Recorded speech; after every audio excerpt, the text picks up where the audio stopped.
Okay, good afternoon. Welcome to FamilyMath number 504. Family Math number 504. So just right now we watched a neat video that Matt Parker made about what?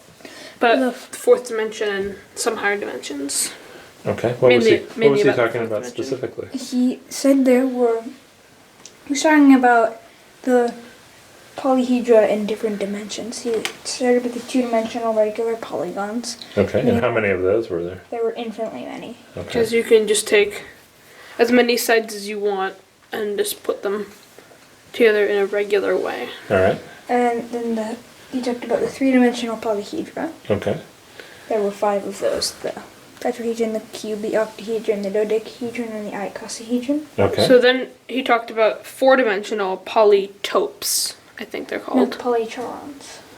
Yeah, he used a couple different words. What was it? Churon? Charons. Churon. And I've heard polytopes before. Okay. So whatever they're called, there are in fact 6 of them.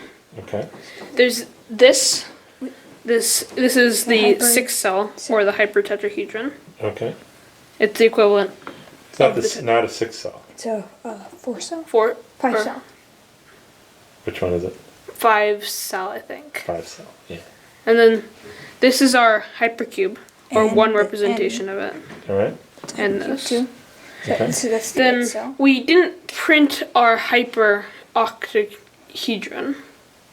No, we have not printed that. And yet. this is the hyperdodecahedron. Okay. It has 120. Yeah. 120 cell. Okay. And there's also something called the it's the hyper-icosahedron, which is 600 tetrahedrons. Okay. But we didn't print that. So those are the 5. And then this there's is the 6th this. one.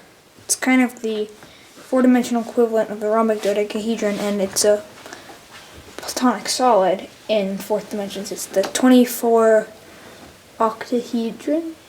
24. Yeah, It's 24. 24 octahedrons. That's right. Okay. Yeah. So we learned this from Matt Parker's book, and he showed his book, and he's got these great pictures. Can you just scoot over?